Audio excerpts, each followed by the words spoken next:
After escaping the cave, Tom Sawyer thought his wildest adventures were behind him. But one night in St. Petersburg, a whisper in the dark revealed a secret that would test his courage, his loyalty, and even the good name of Judge Thatcher.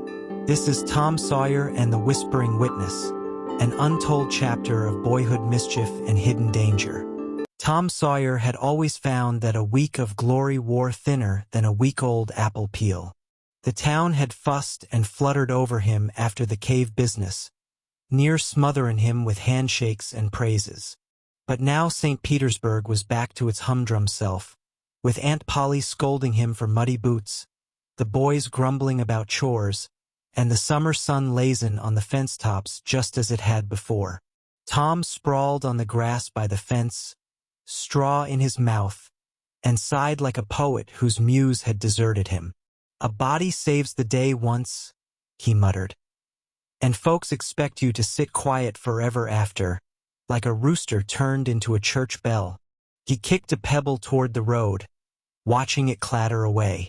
Something in him itched for adventure, not the kind that came from Sunday school lessons or from Aunt Polly's warnings, but the sort that set a boy's heart hammering. It was then he noticed Sid. Sid had taken to sulking in corners and scribbling at odd times. He answered Aunt Polly sharper than was his wont, and he kept a hand close to his pocket as if it guarded treasure. Tom had tried to laugh it off, but the sight rankled him more each day. That afternoon, while Sid was out to fetch water, Tom poked about near his bed. He pulled aside the quilt, nosed into the cracks, and presently his fingers lit on a torn scrap of paper. He squinted at the writing, for Sid's hand was small and scratchy. The words seemed jumbled, but he made out, "Name mustn't be told, the debt will be paid or else." Tom's eyebrows went up to his hairline. "Now what sort of foolishness is this?" he whispered. "Debt or else? Sid ain't got the pluck to owe a debt nohow, less it's to Aunt Polly for sugar." A creak at the door made him jump. He crammed the paper into his pocket just as Sid came in, eyeing him suspiciously. "What are you prowling round my bed for?" Sid demanded. Tom put on his most innocent grin. "Why, Sid, I was just looking if the floor needed sweepin'. You wouldn't want Aunt Polly thinkin' you're keepin' cobwebs in your corner, would ye?" Sid flushed red and turned away, but Tom saw his fists clench. That was queer indeed. When Sid was gone again, Tom sat on the edge of the bed, staring out the window toward the lazy river. His heart began to quicken. Whatever trouble Sid was mixed in, Tom smelled adventure close at hand. The kind a fellow couldn't resist even if it meant a lickin' or two. "Well now," he told himself, "if Sid's keepin' secrets, I reckon it's my duty and my pleasure to find out every last one." That night the moon shone high, turning the roofs of St. Petersburg into pale steps of silver.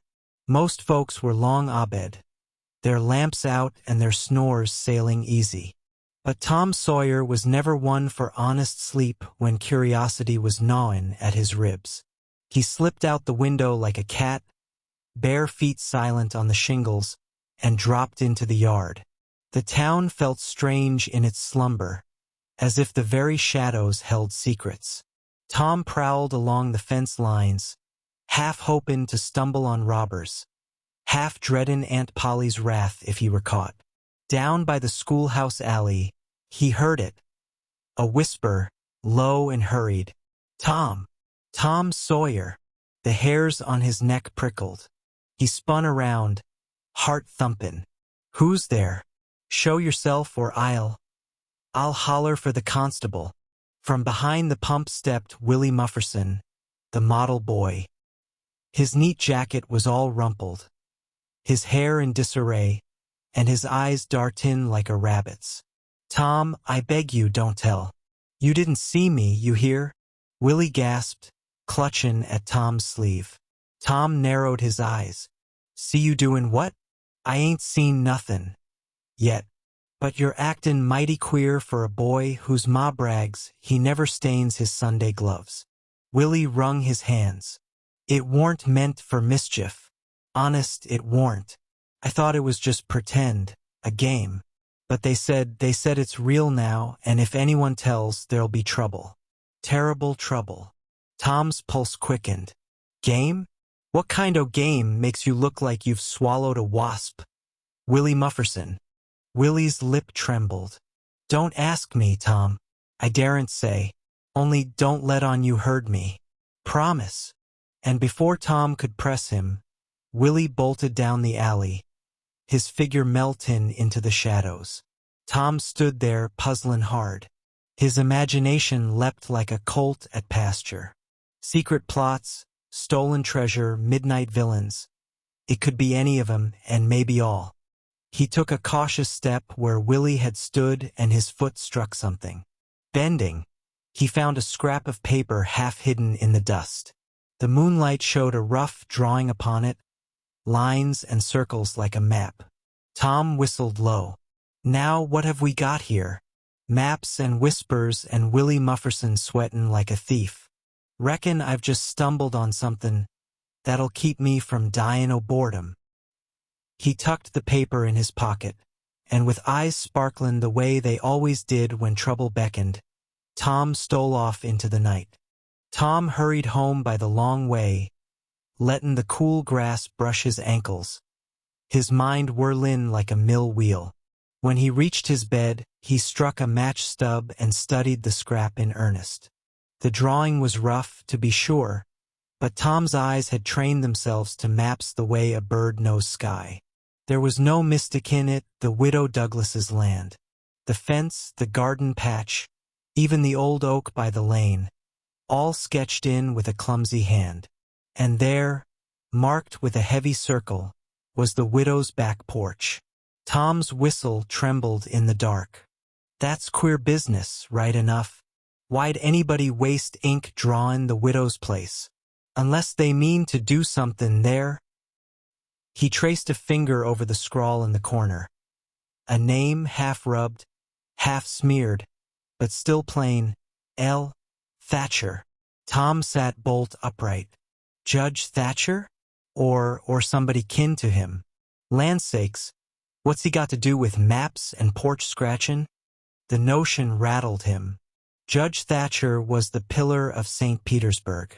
If his name were tangled up in secret plots, then maybe grown folk weren't so trustworthy as they preached. Next morning, Tom was restless as a cricket. He tucked the scrap deep in his pocket and went to join the boys for marbles, but his thoughts weren't in it. By and by, Huck Finn slouched up, bareheaded and easy, with that careless air of his. Say, Tom, Huck muttered. You look like you eat green apples for breakfast. What's gnawin' at you? Tom glanced about, lowered his voice.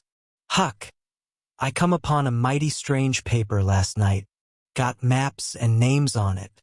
Widow Douglas's place, plain as day. Huck's eyes widened. Maps? Reckon there's treasure hid under her porch.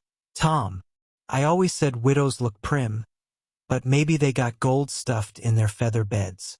Tom shook his head, serious. No, Huck, ain't treasure. This looks like mischief. Somebody's fixin' to harm the widow, or rob her, or worse. And the name Thatcher's writ on it. Huck gave a low whistle. Judge Thatcher? Shucks, that's heavy business, Tom. Grown folk don't get mixed in boys' games. Tom stuffed his fists into his pockets, chin set. Maybe not games, Huck. But trouble? Trouble don't care if you're a boy or a judge. I got to find out what's brewin', or it'll sour the whole town. And deep inside, Tom thrilled at the thought. Danger stalkin' under the sunshine of St. Petersburg. And he, Tom Sawyer, the only one who had stumbled upon the scent. Tom could abide many things. Aunt Polly's sermons, Mr. Dobbin's switch, even Becky's sudden spells of temper. But he could not abide Sid skulking about like a thief in broad daylight. The more Sid hunched his shoulders and ducked his eyes, the more Tom's curiosity swelled till it near to burst. That evening, while Aunt Polly was clattering pans in the kitchen, Tom spied Sid scribbling by the lamplight, tongue stuck out, face pale. Sid stuffed the paper into his vest when he noticed Tom, but Tom was too quick. He darted forward and caught Sid by the arm. Tom. Now see here, Sid, you been actin' like a cat what swallowed canary feathers. What's hidin' in that paper? And don't say it's lessons. Your hand don't tremble writin' Bible verses. Sid's lip quivered. His eyes shone with tears before Tom even tugged the vest pocket. Sid. Tom, you don't know what you're meddlin' in. If they find out I writ it down, they'll burn the widow's house to cinders. They said so. Tom stopped short. His jaw went slack. Tom. Burn the widow's place? Who said so? Out with it, Sid. Sid covered his face. Sid. I didn't mean to hear him honest. They come to the schoolhouse after dark. I was hid in the closet, lookin' for my slate I forgot. 2 men, they talked about forgery. About a deed, about takin' land that warn't theirs. I was so afeard, I started scribbling it in my notebook, thinking it might be a story. They heard a noise, though, and said if any soul ever knew, they'd set fire to the widow's house to hide their tracks. Tom's breath came fast. His eyes blazed, though whether from fright or excitement a body couldn't tell. Tom. And you kept it shut in your vest, Sid? Land o' Goshen. You've been feedin' the wolves with one hand and coverin' your eyes with the other. Why didn't you tell Aunt Polly? Or the judge? Sid burst out sobbing. Sid. Because they said they'd know, Tom. They said they'd know if anyone talked. Tom stood tall as a boy of his size could. Tom. Well, Sid Sawyer, you may quake and bawl, but I ain't afeard o' no rascal skulkin' in the night. If trouble's comin' to the widow, then I'll see it met head-on. That's what a body owes a friend. Sid sniffled, staring at Tom as if he were half mad and half brave. And maybe Tom was both. When Aunt Polly came bustling in, Tom slipped the trembling paper from Sid's vest and tucked it into his own pocket, wearing the look of a boy who had just signed himself into peril, but meant to enjoy the adventure all the same. Tom Sawyer's mind buzzed with schemes all through supper, so much so that Aunt Polly rapped his knuckles twice for spilling molasses and once for staring dreamy at the wall. When night fell, he slipped out with Sid's trembling note clutched in his pocket and a plan half-baked but burning hot. The safest place for evidence, Tom reckoned, was somewhere even a bloodhound couldn't sniff. So he marched straight to the old fence post by Huck's shanty, hollow as a drum and forgotten by all but the boys. Tom muttering, if them scoundrels come lookin', they'll be suckin' wind. Paper'll be safe here as a frog in a well. He rolled the note tight, stuffed it down the crack, and tapped the post with satisfaction. Huck, who had trailed behind out of curiosity, looked doubtful. Huck, don't seem wise, Tom. Them fellers sound like the sort that sets fires quicker and they tip hats. Tom, grinning. Huck, Finn, you got no imagination. Why, this post'll stand till Judgment Day. But Judgment Day came sooner than either boy fancied. Next mornin', the town stirred to an uncommon sight.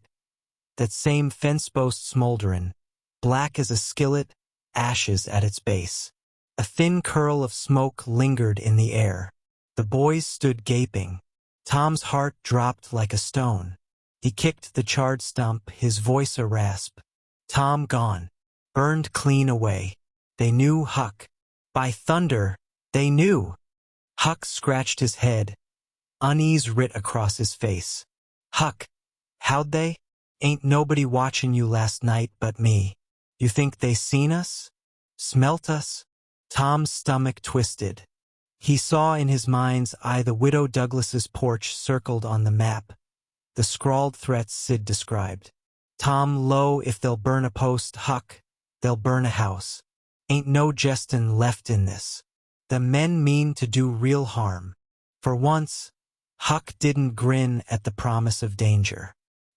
He only spat in the dust and muttered, "Huck, reckon we bit off a chunk too tough for boys to chew." Tom's lips pressed tight, but his eyes sparked with that same fever that always led him headlong into mischief and peril both. Tom, too tough for other boys, maybe, but not for Tom Sawyer. He said it bold, though in his heart a shadow of fear curled close, whisperin' of fires yet to come. Tom Sawyer sat on the riverbank with Huck, the charred splinters of the fence post still fresh in his mind. The Mississippi drifted lazy by, but Tom's thoughts were anything but lazy. He tossed pebbles into the water, each one skip-pinned twice before sinkin', like his hopes. Tom, muttering, "I ought to march straight to Judge Thatcher, hand over what I know, and be done with it." Huck rubbed his toes in the mud, doubtful as ever. "Huck, and tell him what, Tom? That two shadows in the schoolhouse mean to burn the widow's place? That Sid scribbles is proof? Judge'll laugh us clean out of town." Tom groaned. Tom. But Huck, the name was there, Thatcher. What if it's the judge hisself? Or what if it's kin? What if tellin' makes things worse? The thought gnawed him sore. Judge Thatcher had always been upright, protectin' Becky, trustin' Tom more than most. To doubt him was like doubting the sun would rise. Yet the paper said what it said, and Tom's faith wavered. He flopped back on the grass, hands behind his head, and stared at the wide blue sky. Tom, to himself, what's the use o' doin' right if a body can't be sure right ain't crooked underneath? A boy tries to be honest, and maybe the whole town's built on lies anyhow. Huck glanced over, surprised at the seriousness in Tom's tone. "Huck, that's heavy thinkin' for a feller your size. Me, I'd sooner light out for the territory than bother my skull with such." Tom sat up quick, eyes blazing. "Tom, no, Huck, a man or a boy fixin' to be one. Don't run when a friend's house is threatened. Widow Douglas was kind to you, warn't she? Took you in, fed you pie? If we skulk away, we're no better than them varmints." Huck's face softened, shamefaced. "Huck, I reckon she was kind, kinder than most. I don't aim to see her come to harm." Tom nodded, though the knot in his chest still held. He wanted to trust the grown folk to sort it, yet he feared the grown folk were tangled in the mischief. He felt caught between boyhood daring and a man's hard reckonin'. And so, while the river rolled on, Tom Sawyer resolved nothing clear, except that the matter would not rest quiet in him.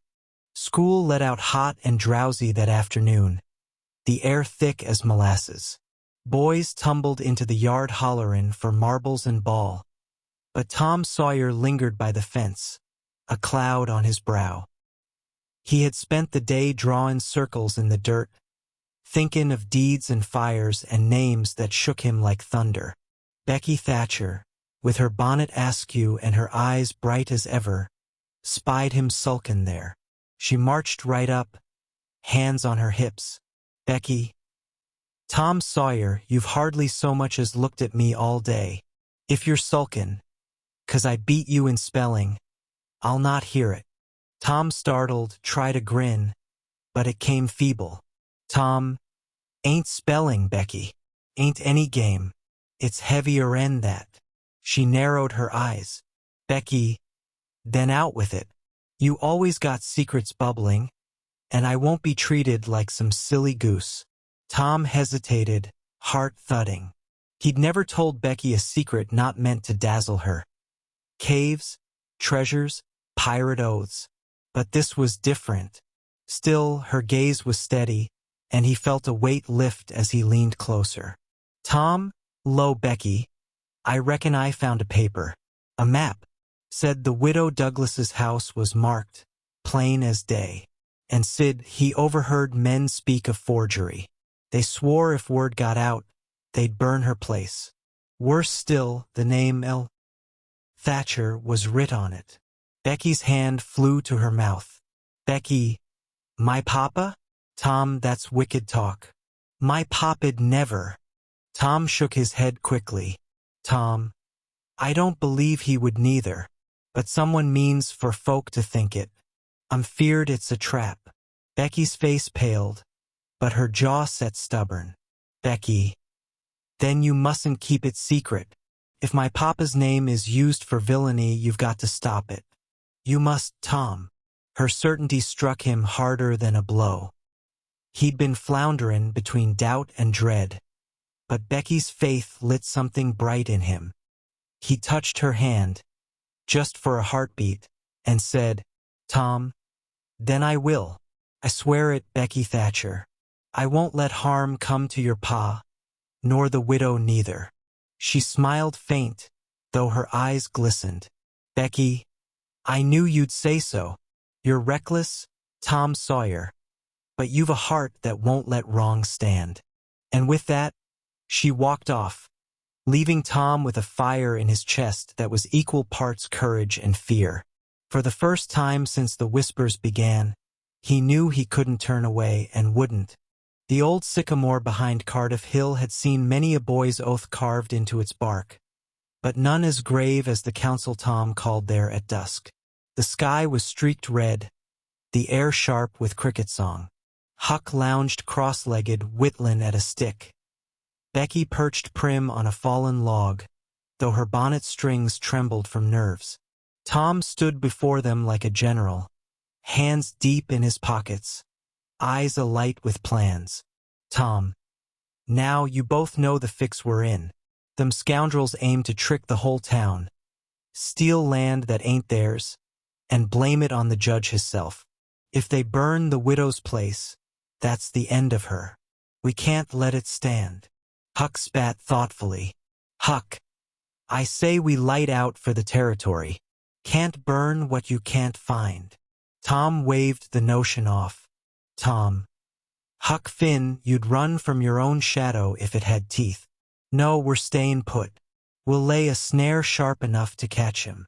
Becky leaned forward, her voice steady though her hands clasped tight. Becky, my papa mustn't be near the courthouse while they try their deed. I can keep him busy. Tell him I lost my schoolbook or beg him to drive me to Aunt Rachel's.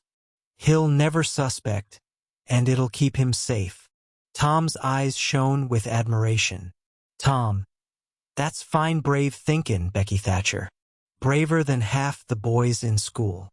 Becky flushed but held her chin high. Huck scratched his head, still doubtful.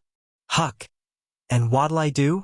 I ain't fit for talkin' fancy with judges. Tom grinned.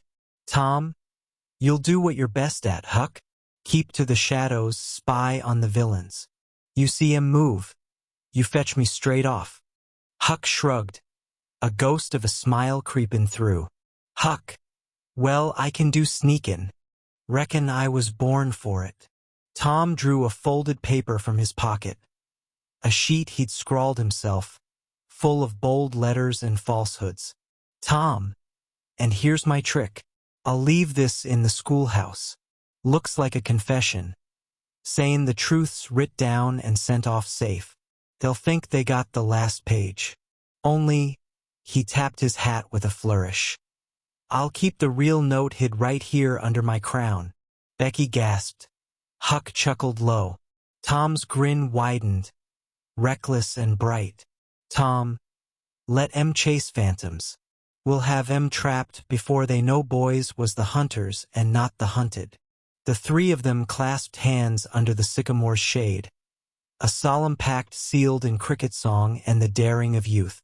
The schoolhouse loomed dark and lonesome that night, its windows glintin', faint under the moon like watchful eyes. Huck crouched in the weeds, heart beatin' quicker than a rabbit's. He had tracked two figures slippin' inside, shadows he knew weren't fit for Sunday school. One walked with a stiff, proud gait, the other hunched like a fox sniffin' out hens. Huck crept close enough to catch their voices. First man, low and sharp, here it is, the boy's scribble. Says the proof's sent off already. Fools'll never know we forged the widow's deed. Second man snickerin'. And if they do, fire cleans better 'n law. That house'll be ash, for mourning if need be. Huck's blood ran cold. He bolted through the weeds to fetch Tom, near trippin' twice on his own feet. He found him waitin' by the fence, eyes sparklin' with a dangerous light. Huck, panting, it's them, Tom. They found your paper and swallowed it whole. Talk of forgery, talk of fire. All of it. Tom's grin spread wide. Tom, good. That's just what we wanted. They slipped back together, Huck tremblin', Tom stridin' bold. At the schoolhouse window Tom hoisted himself up, Huck right behind. Inside, the men bent over the false confession, chucklin' like devils. Tom cleared his throat loud as a church bell. The villains spun round, faces pale in the lamplight. Tom shoutin', you may burn fence posts, but you can't burn truth. That paper's a sham. The real proof's safe with Judge Thatcher by now. Huck, nervous but fierce. And the whole town'll know come sunrise. For a heartbeat the room froze, only the creak of the floor and the hiss of the lamp. Then the taller man cursed, grabbed bin at his hat. First man, we're betrayed. Out the back. Quick. The pair bolted like hounds with fire at their heels, crashin' through the rear door into the night. Tom dropped to the ground outside, breathless but exultant. Tom, Logan Wild, run all you like, you scoundrels. St. Petersburg ain't big enough to hide you now. Huck clutched his sleeve, whisperin' hoarse. Huck, Tom, we've lit the hornets. They'll be mad enough to sting us both to death. But Tom only stood straighter, the thrill of the chase singin' in his blood. Tom, then let him come. A boy's got to earn his adventures somehow. By dawn, St. Petersburg buzzed like a hive. Word spread quick that Tom Sawyer and Huck Finn had spied villains in the schoolhouse, men whisperin' of fire and forgery. Aunt Polly near fainted at the news, declarin' she'd locked Tom in the pantry for a month. Yet her pride shone through the scoldin' like sunlight through lace. Judge Thatcher himself rode down to the courthouse, Becky at his side, white as a sheet but resolute. The constable soon fetched up the culprits, two townsmen folks knew by sight. One was Mr. Sprague, a shopkeeper with a nose always in other people's business. The other, Lemuel Thatcher, a distant cousin whose name had long been whispered with debts and dice. The crowd gasped to see a Thatcher in irons, but the judge's jaw set hard as oak. Judge Thatcher, this family will not be blackened by rogues who trade on our name. The law will have its due. Lemuel sneered, though the sweat on his brow told more than his tongue. Lemuel? Bah! They're only boys' tales, scribbles and shadows. You'll not hold me on that. Then Tom, standing small but proud in the courthouse square, stepped forward. From under his hat he drew the folded paper Sid had written, the true account. His hand trembled, but his voice rang clear. Tom, ain't no shadow, Mr. Lemuel. This here's writ plain, names, places, threats.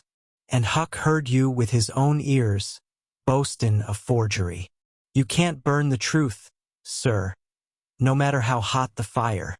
The constable waved the page before the crowd. Murmurs turned to shouts. Righteous anger swelled through the square. Mr. Sprague wilted at once, confessin' in a flood of words that near drowned him. Lemuel cursed and spat, but the irons held firm. Judge Thatcher laid a heavy hand on Tom's shoulder. Judge Thatcher, young man, your boldness may have saved the widow's home, and my good name besides. You've shown courage fit for any court. Becky's eyes shone with pride. Aunt Polly dabbed hers with her apron, mut Aaron, about the ruination of boys who chased danger. Huck hung back shy, though his grin stretched wide. The villains were carted off, their scheme undone, the widow's land safe as ever.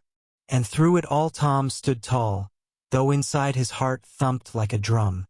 For he knew he had gambled mighty close to peril and won. The square was near empty when the dust of the wagon carrying the culprits had settled. Folks had gone home wagging their tongues, and St. Petersburg would have chatter for weeks to come. Tom, for once, felt no hunger for the crowd's noise. The true sweetness came later, in quiet corners. Widow Douglas called him to her porch that evening. Her hands folded prim but her eyes soft. Widow Douglas, Tom Sawyer, you've been a thorn to many a grown-up, but today you've proved yourself a rose among weeds. My home stands because of your boldness. I'll not forget it. Tom shuffled his feet, ears reddening. Tom, warn't just me, ma'am. Huck and Sid, they had their part. Even Becky, too. She smiled, patting his shoulder gentle as a mother. Widow Douglas, then you've learned the truest lesson. No hero stands alone. Later, Becky found him under the big elm. Her face glowed with a pride that set Tom stammerin'. Becky, Papa says you're the bravest boy in Missouri. I knew it all along. Tom tried to answer smartly, but the words tangled and she laughed, which pleased him more than any praise. But the strangest thanks of all came from Sid. That night, when the lamps were low and Aunt Polly's snores rattled soft, Sid crept over to Tom's bed. He lingered a moment, then blurted quick as a cough. Sid, you saved me, Tom. If they'd found that notebook on me, I'd have been the one in the stocks. You never told Aunt Polly neither. I'm obliged. Tom blinked, startled. Sid had never spoken so. He reached out and gave Sid's shoulder a rough shake, half kindly, half to hide his own fluster. Tom, don't think nothin' of it. A Sawyer's got to look after his kin, even tattlers. Sid actually smiled then, a shy, watery smile, and for once there was peace between them. Tom lay back afterward, a grin stealing over his face. It wasn't the cheers of the town that filled him with warmth, but the quiet thank yous of those who mattered most. Mischief might win a boy laughter, but loyalty, why, that won a boy something better than treasure. Next day the sun shone bright as if St. Petersburg had never known whispers nor fire. Tom Sawyer and Huck Finn sat on the riverbank, legs dangling over the water, stones piled at their sides for skip pin. The world smelled of grass and freedom, and the river gurgled like it was tellin' jokes to itself. Huck pitched a pebble, watchin' it sink with a plunk. Huck, Tom, you could have let it be. Town would have muddled along. Why'd you risk your hide? Tom tossed his stone flat. It skipped once, twice, 7 times, then vanished. He grinned wide. Tom, 'cause Huck Finn, a body don't get to pick his adventures.